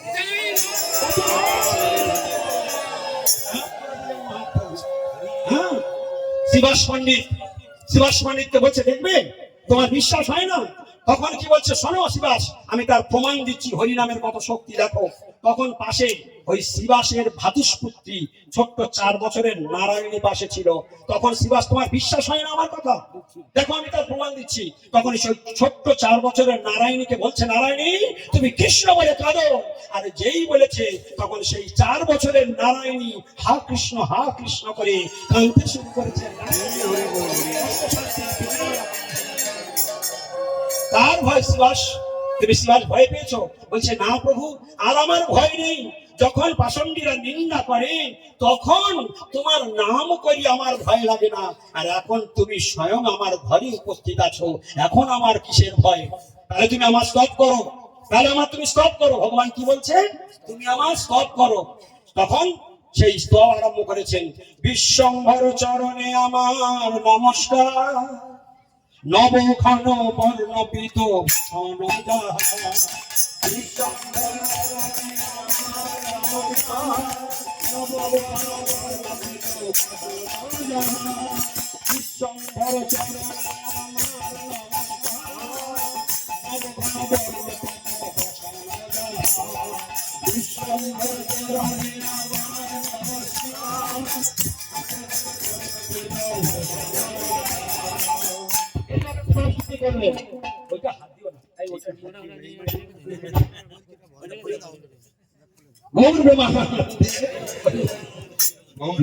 বিশ্বম্ভর চরণে আমার নমস্কার বলে স্তব স্তুতি করলেন।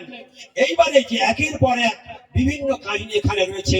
এইবার মহাপ্রভু সেই সময় 7 প্রহরিয়া ভাবাদি গ্রহণ করলেন এবং একে একে অনেকগুলো কথা বলেছে। যেমন এক সময় গঙ্গাদাস পণ্ডিতকে বলছে, তোমার মনে পড়ে একদিন তুমি গভীর রাতে স্ত্রীপুত্র ছেলে মেয়ে নিয়ে তুমি গঙ্গার পাড়ে গিয়েছিলে, কারণ ভয়ে, যমনের ভয়ে তুমি পালিয়ে যাচ্ছিলে, কারণ পরের দিন তোমাকে এসে ধরবে। তোমার মনে পড়ে সেদিন তুমি খুব ক্রন্দন করছিলে, ওই গভীর রাতে খেয়া ঘাটে কোনো নৌকা ছিল না, কোনো মাঝি ছিল না। ধীরে ধীরে রাত ভোর হতে আসছে, তখনও কোনো নৌকা নেই। তুমি ভয়ে আকুল প্রাণে কাঁদছিলে, হে ভগবান তুমি রক্ষা করো, রক্ষা করো, রক্ষা করো।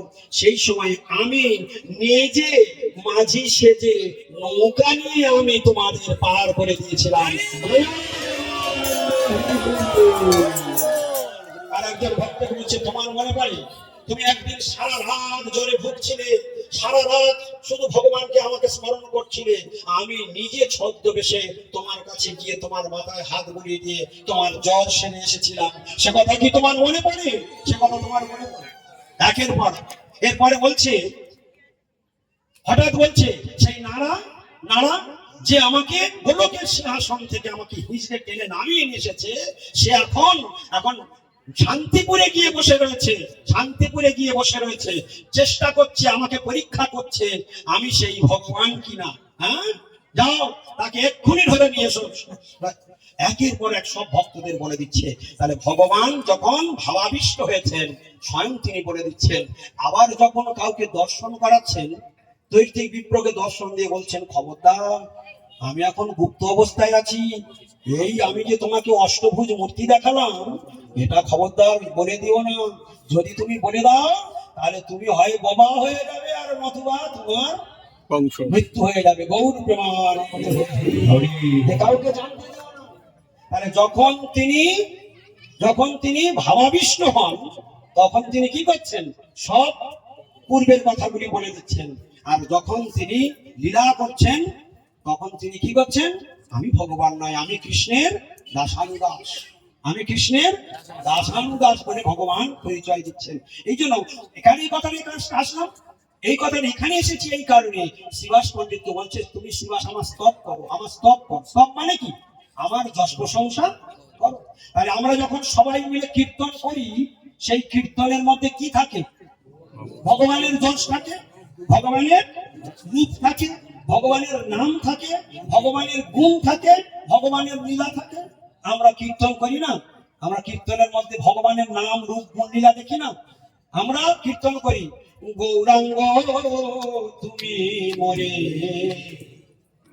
দয়া না ছাড়িও, গৌরাঙ্গ তুমি মরে দয়া না ছাড়িও। আমরা যখন এই কীর্তনটা করি, গৌর সুন্দরের সুখ হবে না হবে না? এটা কি জাতীয় কীর্তন? হাত তুলবে। এটা কোন জাতীয় কীর্তন? হাত তুলবে, মুখ খুলবে না। গৌরাঙ্গ তুমি মরে দয়া না ছাড়িও। আচ্ছা, একটা হাত উঠেছে, দুটো, তিনটে, চারটে, বেকার হাত তুলবে না, বুঝে হাত তুলবে। এটার মানে এটা কোন পর্যায়ের কীর্তন? প্রশ্নটা আগে ভালো করে বুঝে নেবে, এটা কোন পর্যায়ের কীর্তন, বুঝে হাত তুলবে। বলো কি হাত তুলবে? তুমি কোন পর্যায়ের কীর্তন? আচ্ছা ঠিক আছে, তুমি বলো, তুমি বলো এটা কোন পর্যায়ের কীর্তন? গৌর মহিমা, হ্যাঁ,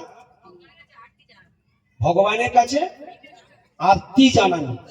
আচ্ছা, একটু আর ভগবানের গুণ, হ্যাঁ, প্রার্থনা, রাইট, এটা একদম অ্যাকুরেট উত্তর। আর চন্দনার হয়েছে ওটা সাইড উত্তর, মানে কাছাকাছি চলে গিয়েছে। তাহলে এটা কি কীর্তন? প্রার্থনা। গৌরাঙ্গ তুমি মরে দয়া না ছাড়িও, গৌরাঙ্গ তুমি মরে দয়া না ছাড়িও। এখন এতে গোবিন্দের সুখ হতে পারে, না হতে পারে, ও তো তুমি তোমার জন্য গাইছো। ভালো করে দেখো, কারণ এটা আমার স্বার্থ জড়িয়ে আছে। গোবিন্দ তোমার ওই রাঙা চরণ ছাড়া করে দিও না, তোমার ওই চরণে শীতল চরণ পাইয়া শরণ লইবে, তুমি আমায় চরণ ছাড়া করো না। এটা তো আমার প্রার্থনা, আমি আমার নিজের স্বার্থে গাইছি। এখানে গোবিন্দ গৌর সুন্দরের যশ তো নেই, এটা আমার প্রার্থনা, আমি যেন তোমার চরণ ছাড়া না হয়ে যাই। কিন্তু আমি যদি গাই তুমি সর্বে সরেশ্বর ব্রজেন্দ্র তুমি সর্বে সরেশ্বর ব্রজেন্দ্র তোমার ইচ্ছায় বিশ্বে সৃজন সংহার তোমার ইচ্ছায়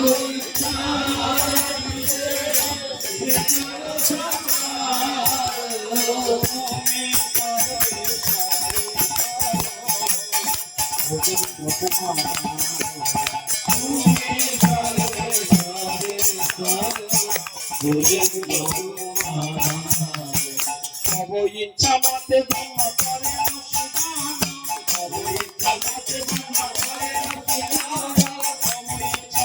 বিষ্ণু করে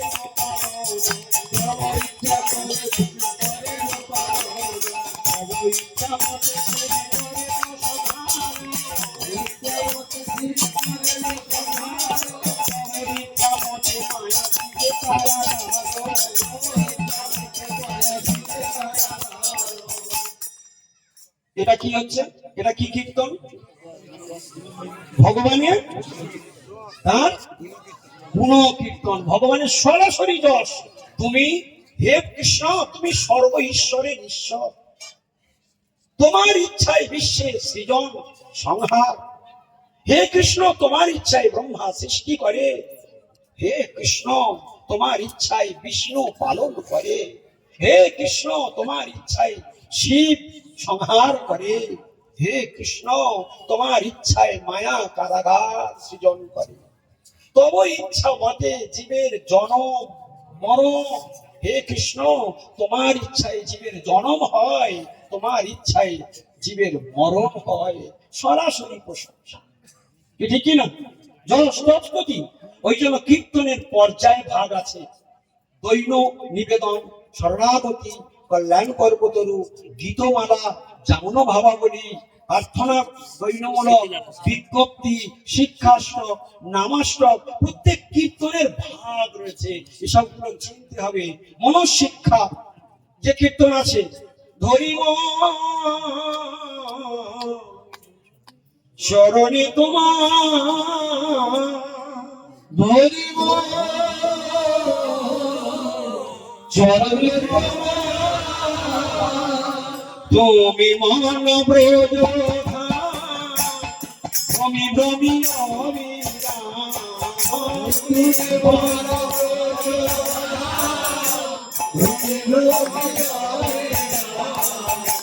ডাক কৃষ্ণ হইয়া কৃষ্ণ গুরুদেবে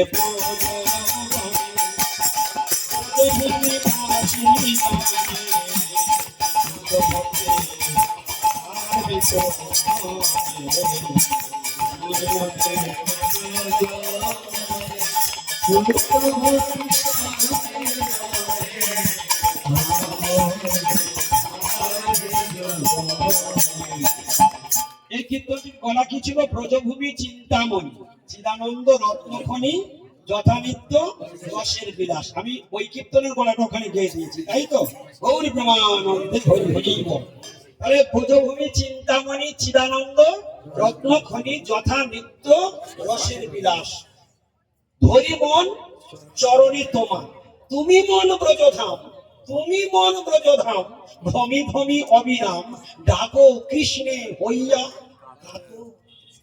এটা কোন পর্যায়ের কীর্তন? কে কাকে শিক্ষা দিচ্ছে? নিজের মনকে বলছি, ওরে মন, ওরে দুষ্ট মন, তুই ভগবানের স্মরণ কর, চিন্তা কর, তাকে কাতর স্বরে ডাক। দেখুন কিরকম এই যে প্রত্যেকটা কীর্তনের ভাগ আছে। তাই ভগবানের যশ স্তুতি আমাদের গৌরী গুরুবর্গ দেখবেন কত চতুর। আমাদের প্রত্যেক দিন ছল করে বল করে বলে কৌশলে যেভাবে কি করছেন দেখুন।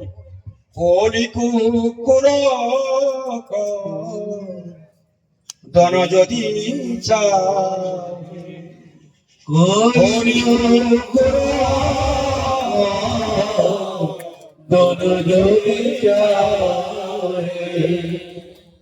কলিযুগে পাবন কলি ভবন শোন কলিযুগে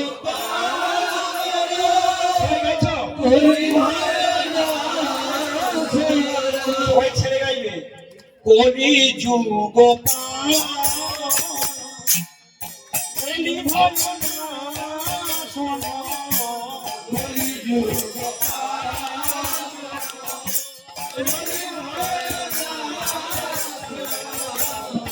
শ্রী সচিদানন্দ শ্রী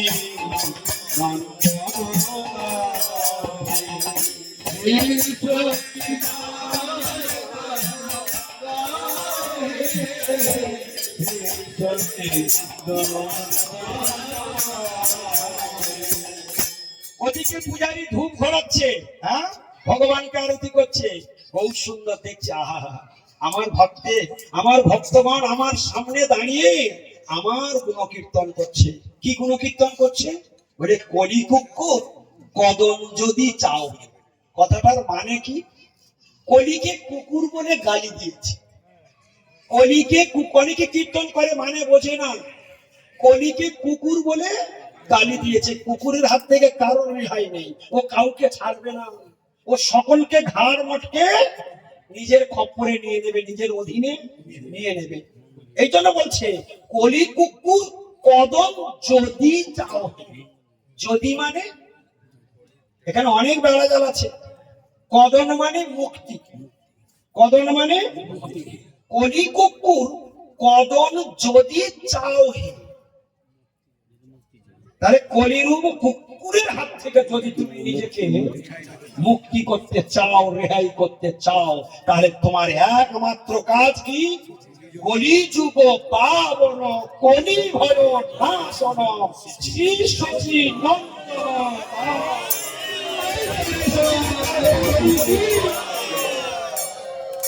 তাই তো কলিযুগ পাবন কলি ভয়। তাহলে কলিযুগকে পাবন করবার জন্য আজকে নেমে এসেছে। বহু সুন্দর। কলির ভয় থেকে আমাদেরকে উদ্ধার করবার জন্য কে নেমে এসেছে? বহু সুন্দর। তাই পলায় দুরন্ত কলি কলি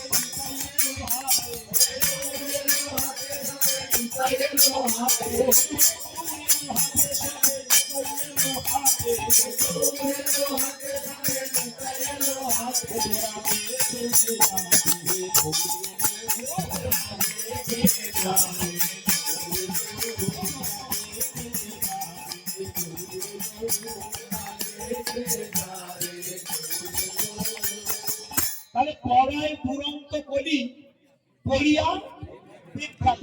যখন শুদ্ধ ভক্ত হরিনাম করে, খুব মন দিয়ে শুনবে, যখন শুদ্ধ ভক্ত হরিনাম করে তখন কলি আর কলির চেলারা কিভাবে পালায় জানো? বলবো? বলি পালানোটা বলবো? খুব জোরে ঝড় হচ্ছে, শুকনো পাতাগুলো উঠছে, শুকনো পাতাগুলো সেই ঝড়ের দাপটে ছুটছে, ঠিক না? এখন কিরকম ছুটছে? তুমি চেষ্টা করছো, ওই সময় তোমার হাতে একটা দামি কাগজ ছিল, কি একটা চিঠি তুমি পড়ছি, ওই হাওয়ার চোটে তোমার হাত থেকে চিঠিটা ছেড়ে গিয়ে পাতাগুলো ছুটছে, তোমার হাতের চিঠিটাও ছুটছে, আর তুমি কি করছো? তুমি কোথায় ছুটছো?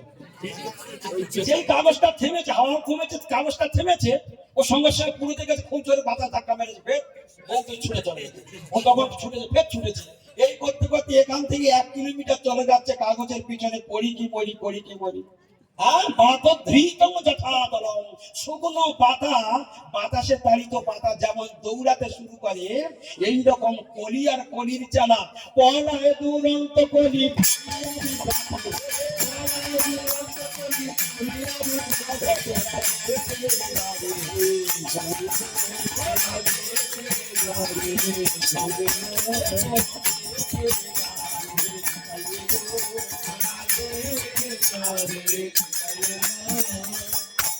তাহলে বোঝা গেল আমাদের গৌরী গুরুবর্গ আরতির সময় কি জুড়ে দিয়েছে?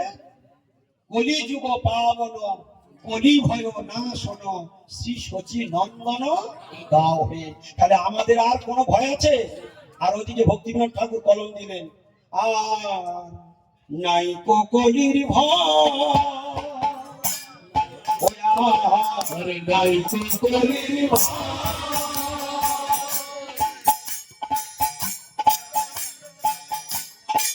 পরে লাইনটা কি আছে?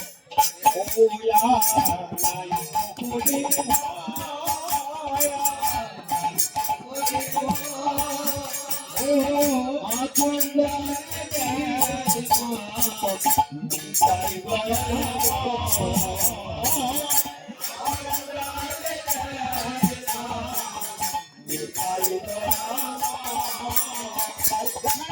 ঠাকুর বলছেন আর নাই কো কলির।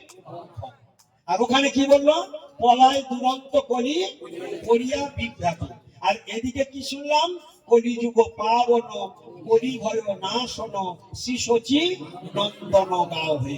ওদিকে আর একজন মহাজন কি বললেন? দেখিয়া সমন তরাস পাইয়ে কপাট হানিল দ্বার। দেখিয়া সমন তরাস পাইয়ে কপাট হানিল দ্বারে। অর্থাৎ এই যে গৌর সুন্দরের যে ভুবন মঙ্গলময়ী নাম কীর্তন এসেছে, এটা পাষণ্ডীরা শুনবে না এবং কলি সেখান থেকে দুরন্ত গতিতে পালিয়ে যাচ্ছে। ওখানে হরিনাম যেখানে, এই জন্য এক সময় হরিবল হরিবল, এই শোনো মন দিয়ে শোনো, এক সময় কি ঘটনা ঘটেছে? এই কলিযুগে এত হরিনামে ছড়াছড়ি হচ্ছে, কলিযুগে এত হরিনামে ছড়াছড়ি হচ্ছে, তো তখন কলির যে দূতগণ আস্তে আস্তে কলির যত চেলা আছে, যারা দূতগণ তারা ধরে নিয়ে যেতে আসবে কলির চেলারা। তারা বলছে, কলি মহারাজের কাছে গিয়ে বলছে, মহারাজ আর আমাদের কোনো পাত্তা নেই, আর আমাদের কোনো পাত্তা নেই। বলে কেন, কি হয়েছে? বলে কলিযুগে এখন ঘরে ঘরে হরিনাম হচ্ছে, হরিবাসের ঠেলায় আর গা গলানো যায় না। বলে সপ্তম অষ্টম প্রহর, ওই তারপরে কি বলে, হ্যাঁ 16 প্রহর, 24 প্রহর, 32 প্রহর, 72 প্রহর হচ্ছে, সে হরিনাম হচ্ছে। বলে কি, তাতে কি হয়েছে? বলে এত হরিনাম হলে আমরা কি করে টিকবো? বলে তারা হরিনাম করে কি করে ভালো করে দেখেছিস? বলে কেন, কি করে? বলে হরিনাম করে রাত্রিবেলা বিড়ির দম দেয় আর হরিনাম করে দেখেছিস? বলে বল কবার চা খায়? বলে অত তো নিষ্ঠে নিষ্ঠে দেখিনি, অত তো ভালো করে দেখিনি। বলে এবারে গিয়ে আর খাপটি মেরে ওখানে বাঁশ বাগানের আড়ালে বসে থাকবি আর দেখবি ওই ভিতরে কবার চা খায় আর কবার বিড়ি খায়। আচ্ছা, চা খাওয়াটা কি পবিত্র কাজ? বিড়ি খাওয়াটা কি পবিত্র কাজ? এগুলো তো নেশার মধ্যে পড়ে। ও তখন কলি মহারাজ হাসতে হাসতে অট্টহাসি হেসে বলছে, ওরে তুই ভয় পাচ্ছিস কেন? ওগুলো সব আমার দলের লোক, ওগুলো সব আমার দলের লোক, ওদের দেখে ডরাবার কোনো দরকার নেই। যখন শুদ্ধ সদাচারী প্রসাদ ভোজি সাধু হরিনাম করবে, তখন জানবি যে ওদের ধারেও বাড়ি ঘেঁষতে পারবি না। আরে ওদের মাথায় তো আমি ছাতা ধরে রেখেছি, যার জন্য এতবার বাড়ছে। ওদের মাথায় আমি ছাতা ধরে রেখেছি, কেন বলতো? আমি ওর রন্ধে রন্ধে ঢুকে গেছি। কারণ হরিবাসর করতে গেলে ভিক্ষা করতে পেরেছে, ও ভিক্ষা করবে, মানে হরিনাম হবে 11 মাস পরে, ও এখন থেকে ভিক্ষা আরম্ভ করেছে। তো কত জমেছে? বেশি জমেনি, 5 লাখ টাকা জমেছে। ও বছরে যখন হরিবাস করবে 1 লাখ টাকা থেকে 1.5 লাখ টাকা খরচা করবে। যে টাকা চাল খরচা হবে বাদ বাকি সারা বছর সংসার চলবে, তাহলে 3 লাখ 3.5 লাখ টাকা ব্যাংক ব্যালেন্স হয়ে গেল। ও কেন হরিনাম করবে না? আমি তো সকলের মাথায় ছাতা ধরে, তোরা চালা, আমি আছি তোদের সঙ্গে, তোরা চালিয়ে যা, গৌর প্রেমানন্দে হবে না মানে, হরিনাম হবে না মানে। বলে চিন্তা করিস না, কারণ ওদের যদি আমি বিস্তার করে না দিতে পারি, তাহলে আমি আমার ফায়দাটা লুটতে পারবো না। আমার জলে বাস করে আর কুমিরের সঙ্গে দাঙ্গা করা এত সহজ নয়। এ কলিও বৈষ্ণবদেরকেও ছাড়বে না, ওরা সুযোগের অপেক্ষায় আছে। সুযোগ পেলে এদেরও ঘাড় মটকাবে। জেনে রেখে দিও, সাপ আর বেজি লড়াই হচ্ছে, সাপে বেজিতে লড়াই হচ্ছে। দুজনে দুজনে কি টার্গেট নিচ্ছে? দুজনের টার্গেট কি? একে অপরকে, ওর মধ্যে কারোর হার কারোর জিত, কি ঠিক কিনা? তো কলি সব সময় চেষ্টা করছে, ও ছল পাচ্ছে, যদি কোনো একটা বৈষ্ণবকে আমি ধরতে পারি কায়দা করে, তাহলে অনেকগুলো ঘাড় আমি মটকাতে পারবো। ও তাগে তাগে আছে, তাগে তাগে আছে, বুঝলে কি না? সেই জন্য কলিও কোনো বৈষ্ণবকে ছাড়বে না, ওরাও রেডি হয়ে আছে। সেই জন্য সাবধান, যে হরি কীর্তন ছেড়েছে সে মরেছে, যে সাধু সঙ্গ ছাড়বে সে অবশ্যই মরবে। যার হরিস্মরণ নেই তার বিপদ যে কোনো মুহূর্তে আসবে। হরিস্মরণ ছেড়ে তুমি নিজের ভোগের স্মরণ চালাবে আর তুমি রেহাই পাবে, ওই ফাঁকেই তোমার গলা টিপে ধরবে। সেই জন্য ভক্তিশ্রী ভাগবত গোস্বামী মহারাজ যখন তিনি ছিলেন, গ্যালারিতে যদি কেউ ব্রহ্মচারীরা ঘুমাতো, গিয়ে কানটা ধরে টেনে তুলতো, বলে এই ঘুমাচ্ছিস? ঘুমাচ্ছিস মানে আমি যে কীর্তনটা দিয়েছিলাম সেটা মুখস্থ হয়েছে? হ্যাঁ, সেটা মুখস্থ হয়েছে? বলে না গুরুদেব, এখন হয়নি, মোট আগে কীর্তন মুখস্থ কর। তখন পাশে আর একজন পরে বলছে, গুরুদেব তো ওরা সারাদিন কাজ করে, একটু ঘুমাবে না? বলে ওই রে, ঘুমানোটাই তো মায়া রে, ঘুমানোই তো মায়া। ও যদি বসে কীর্তন প্র্যাকটিস করে, ওই কীর্তন মুখস্থ করলেই মায়ার ঘেঁষতে পারবে না। যেভাবেই হোক, ওটা তো বাড়ি ছেড়ে মঠে এসেছে না, ওই তো এখন আমি ওর মা, এখন তো আমি বাবা। আমি যদি ওকে লালন পালন না করি, ওদেরকে যদি শাসন না করি, সব সময় যদি হরিস্মরণে ডুবিয়ে রাখতে না পারি, আমি কিসের গুরুদেব রে? হ্যাঁ, কিসের গুরুদেব? হ্যাঁ, সেই জন্য যখনই হরি কীর্তন ছাড়িবে, ভূপাত বললেন, তখনই পারিপার্শ্বিক মায়া আসিয়া তোমাকে গ্রাস করবে। যখনই তুমি হরি কীর্তন ছাড়িবে, তখনই পারিপার্শ্বিক মায়া আসিয়া তোমাকে গ্রাস করিবে। তাই হরি কীর্তন কখনো ছাড়া উচিত নয়। সারা দিবা রাত্র হরিস্মরণ করতে হবে। এই হরিস্মরণ যদি করতে চান, সঙ্গে সঙ্গে ওই মুকুন্দমালা স্তোত্রের মধ্যে আছে, মুকুন্দমালা স্তোত্রের মধ্যে কিরকম সাধক কিরকম প্রার্থনা করছেন, একটা দুটো বলি, তাহলে বুঝতে পারবেন কি করে হরিস্মরণ করতে হবে। সাধক কি প্রার্থনা করছেন? শ্রীবল্লভেতি বরদেতি দয়া করেতি ভক্তি প্রিয়েতি ভবলুণ্ঠন কবিদেতি নাথেতি নাগশয়নতি জগন্নিবাসে আলাপনং প্রতিপদং কুরুমে মুকুন্দ জয়তি জয়তি দেব দেবকী নন্দনয়ন জয়তি জয়তু কৃষ্ণ বৃষ্টিভ্রংশ প্রদীপ জয়তি জয়তু মেঘ শ্যামল কমলাঙ্গ জয়তি জয়তু বৃত্তি ভার নাশ মুকুন্দ মুকুন্দ মুদ্রা প্রণিপত্য যা আছে ভবন্ত একান্ত নিয়ন্তম অর্থম অবিস্মৃতি অবিস্মৃতি তচ্চরণ অরবিন্দে ভবে ভবে মেয়স্তু ভবদ প্রসাদাৎ নাহং বন্দে তব চরণের দ্বন্দ্ব মদন্দ হেতু কুম্ভিপাকং কুরুমপি হরে নারকং না পণেতু রম্যা নাম মৃদুতং লতানন্দনে নাভিরন্তং ভবে ভাবে ভাবে হৃদয়ে ভবনে ভব ভাবয়েয়ং ভবন্তং নাস্তা ধর্মে ন বসু নিচয়ে নৈব কাম উপভোগে যৎ ভব্বং ভবতু ভগবান পূর্ব কর্মানুরূপং এতৎ প্রার্থং মম বহুমতম জন্ম জন্মান্তরে অপি তৎপদাম্বর ভোজগতা নিশ্চল ভক্তিরস্তু। এই যে এতগুলো শ্লোক বলা হলো, এখন অনেক শ্লোক আছে। এই যে শ্লোকগুলো বলা হলো, এগুলো মুখস্থ করতে হবে, এগুলো গাইতে হবে, এগুলো বলতে হবে, এগুলো অনুবাদগুলো দেখতে হবে, এর মধ্যে কি কি আছে। একটা কথা শুধু প্রথমে বলি, ভগবানের কাছে কিরকম প্রার্থনা করতে হয়। তুমি কোথায় আছো? তুমি শুয়ে আছো, থাকো। তুমি পায়খানায় বসেছো, থাকো। তুমি খেতে বসেছো, খাও। তুমি এখন গাড়িতে আছো, থাকো। তুমি এখন বাইক চালাচ্ছ, চালাও। তুমি এখন রন্ধনে আছো, থাকো। যে যে অবস্থায় আছো, ব্রহ্মাজি বললেন স্থানে স্থিতা সুতিকতা তনুবাং মনোবৃত্তি। ব্রহ্মার নির্দেশ, স্থানে স্থিতা, তুমি যেখানে আছো, যে অবস্থায় আছো, যে বংশে জন্মগ্রহণ করেছো, তুমি নারী দেহ পেয়েছো, তুমি পুরুষ দেহ পেয়েছো, তুমি ধনী ঘরে জন্মেছো, তুমি দরিদ্র ঘরে জন্মেছো, তুমি মাস্টার হয়েছো, তুমি ব্রাহ্মণ ঘরে জন্মেছো, তুমি শূদ্র ঘরে জন্মেছো, ব্রহ্মাজি বললেন ওদের কিছু যায় আসে না। স্থানে স্থিতা শ্রুতিগতাং তনু তনু তনু বাং মনোভীর যে, অর্থাৎ কায় মনোবাক্যে তুমি হরিস্মরণ করো। কি বললেন সাধক? কৃষ্ণ ভক্তের কিরকম প্রার্থনা বলছে? শ্রী বল্লভ হেতি বড় দেতি দয়া পরেতি ভক্তি প্রিয়েতি ভবলুণ্ঠন কবিরেতি নাথেতি নাগশয়নেতি জগন নিবাসে আলাপনম প্রতিপদম কুরু মে মুকুন্দ। কিছু বুঝতে পারলাম আমরা? কিছু বলে গেল? প্রার্থনা কিছু বুঝতে পারলাম? দেখুন এইবার প্রার্থনা কিরকম করতে হবে শুনে নিন। এই হলো নগরটের লাভ। বলছে শ্রী বল্লভেতি।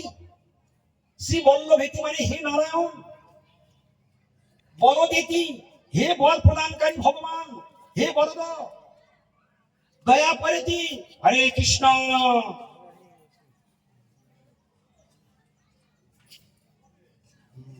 শ্রী বল্লভেতি অর্থাৎ হে নারায়ণ। বরদেতি, হে বর প্রদানকারী ভগবান। দয়া পরেতি, হে দয়ালু ভগবান। ভক্তি প্রিয়তি, হে ভক্তি প্রিয় ভগবান। ভক্তি প্রিয়তি, ভবলুণ্ঠন কবিদেতি। কি সুন্দর ভাষা!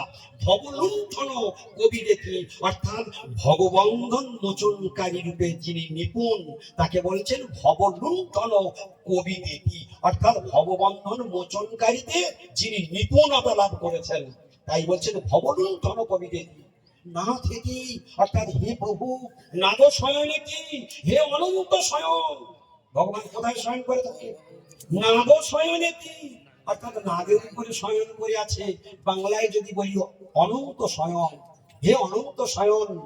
নাথেতি নাদ শয়নেতি জগন নিবাসে, হে জগন্নাথ।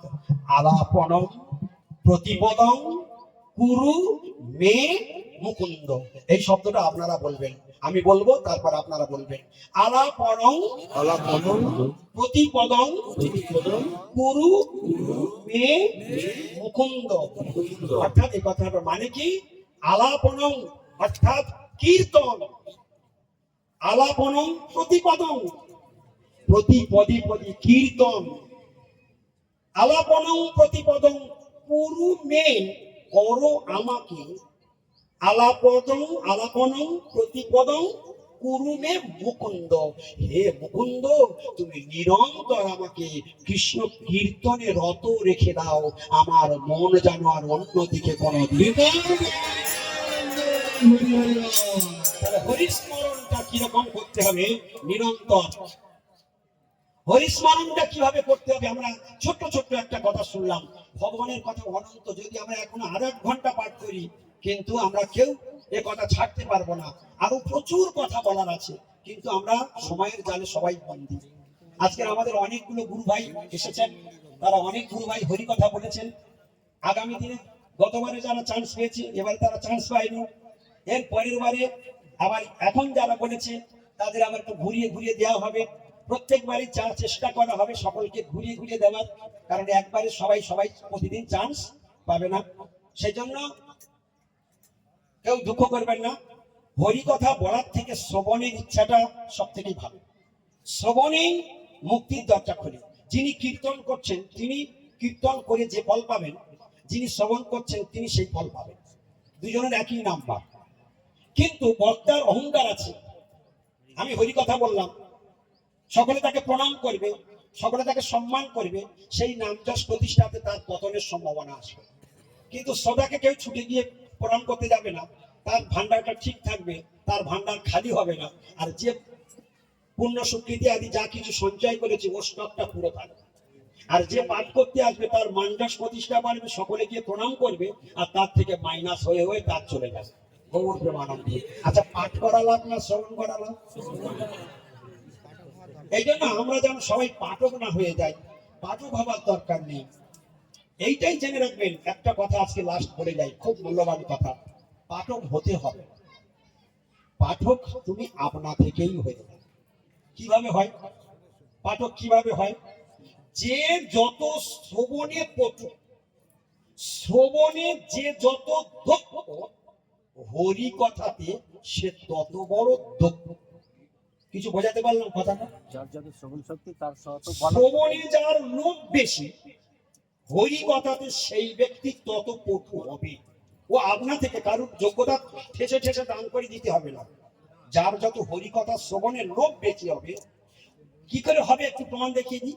যেমন আজকের হরিকথা শুনলো না, আমার টেস্ট হরিকথা শুনলো, এতগুলো বক্তার কোনো কথা কি একটা কথা হৃদয়ে একদম মর্মভেদে লাগেনি? তো ওইটা নিয়ে ঘরে যাও, সব ছেড়ে যায়, যাক ওই একটাই থাক, ওই একটাই থাক। আজকের দিনের সম্পদ ওই একটাই থাক। আচ্ছা, এরকম যদি সারা বছরে 20টা সভা হয়। আচ্ছা, কটা সিদ্ধান্ত আমার ভিতরে প্রবেশ করলো? 20টা সিদ্ধান্ত। এরকম যদি 5 বছরে যদি আমি টোটাল একটা করে অনুষ্ঠান করি, আমার জীবনে যদি 700 অনুষ্ঠান হয় লাইফে আমি যদি পাই, আর প্রত্যেক সভা থেকে যদি একটা করে সিদ্ধান্ত শিখি, আমার ভিতরে কতগুলো সিদ্ধান্ত আছে? 700 সিদ্ধান্ত। তুমি তো হরিকথার ফুলঝুরি হয়ে যাবে। তুমি তো হরিকথার আপনা থেকেই তুমি হরিকথার ফুলঝুরি হয়ে যাবে। তোমাকে আর বক্তা বানাতে হবে না, তুমি নিজেই বড় বক্তা হয়ে যাবে। সিদ্ধান্ত, এই জন্য সিদ্ধান্ত বলিয়া চিত্তে না কর অলস, ইহা হইতে কৃষ্ণে লাগে সুদৃঢ় মানস। এই জন্য শ্রবণ করতে হবে। আজ পর্যন্ত ভাই, আমার জীবনের কথা বলি, আজ পর্যন্ত আমি কিন্তু এখনই শ্রোতা আছি। আমি যাই করি না কেন, আমার যত গুরু ভাই বোন হরি কথা বলে, যে বলে, আমি কিন্তু যত দূরে থাকি না কেন, আমার কানটা থাকে পরবশ কে কি হরি কথা বলছে। কেন বলতো? ওই এমন সময় এমন একটা কথা বলবে, যে কথাটা হয়তো আমি জীবনে আজ পর্যন্ত শুনি। একটা ছোট বক্তা এমন ভাবে হরি কথা বলবে, হয়তো ওই কথাটা আমি জীবনে আজ পর্যন্ত কোনোদিন শুনি নাই। বলে তাহলে কোথায় পেলো? বলে নিশ্চয়ই কোনো গুরুর মুখে বা কোনো উন্নত সাধুর মুখ থেকে ওর শোনা পড়েছিল, সেইটা আজকের ও ব্যাখ্যা করে দিল। তাহলে ওখানে যারা যারা ছিল সবাই জানা হয়ে গেল। আমি এত বড় হয়েও আমার জীবনে কোনোদিন সেটা জানা হয়নি, আজ আমার শেখা হলো। তাহলে আমারও তো তাদের কাছে কিছু শেখারও আছে। এই জন্য আমরা জীবনে কেউ বড় নয়, আমরা সবাই ছোট। মহাপ্রভুর এটাই শিক্ষা, যে যত নিচু হয়ে থাকবে সে তত উজ্জ্বল ধ্রুবতারার মতো জ্বলবে। আমাদের শিক্ষাগুলো এটাই, যত তুমি নিজেকে আনুগত্যের মধ্যে রাখবে, তুমি ধ্রুবতারা হয়ে যাবে। কখন হয়ে যাবে তুমি নিজেই বুঝতে পারবে না। এই জন্য বড় যারা হতে চায় তারা কখনো বড় হতে পারে না। বড়দের আনুগত্য করলে ছোটরা কখন আপনা থেকে বড় হয়ে যায় তারা নিজেই জানতেই পারে না। গৌর প্রেমানন্দে। তো সেই জন্য এই কথাগুলো কেন এসে গেল? যারা যারা সুযোগ পেল না তারা মনে মনে কষ্ট পাবেন না, যে আমি এত কষ্ট করে একটা জিনিস দেখে আসলাম, কি ঠিক কিনা? এরকম অনেক সময় হয় না, যে আমি আজকে বলবো বলে একটা জিনিস দেখে এসেছি, সেটা আজকের আমার বলা হলো না, আমার সুযোগ দিল না। তখন হয়তো রিপোর্ট ঠুকে দেবে যে প্রভু আমাদের একটা সেদিন গিয়েছিলাম, আমার দেয় না। গৌর প্রেমানন্দে হরি হরি বল। হ্যাঁ, রাত জেগে জেগে লিখেছি, মুখস্থ করেছি, আর আজকের আমার দিল না। এরকম যেন কোনোদিন না হয়।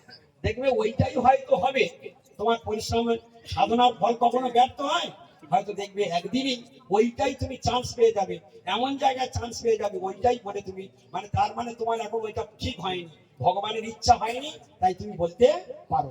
আচ্ছা, ঈশ্বরের ইচ্ছা ব্যতীত গাছের পাতা নয়। একটু আগে সুভাষ পণ্ডিতকে যখন অভয় দান করছিল, তখন মহাপ্রভু কি বলেছিলেন? হরিবল। সুভাষ পণ্ডিতকে মহাপ্রভু কি বলেছিলেন? রাজার নৌকা ধরে নেবার ব্যাপারে কি সাবধান করছিল, কি বলছিল, কি শেখাচ্ছিল? আমি যদি রাজাকে বলাই তবে রাজা বলবে, আর আমি যদি রাজাকে পাঠাই তবে রাজা আসবে। তাহলে মিছে মায়া বদ্ধ জীব আশা পাশে ফিরে, তব ইচ্ছা বিনা কিছু। এই জন্য কেউ আশা করে আসবে না আজকের নামাটে আমি বক্তৃতা দিতে যাব।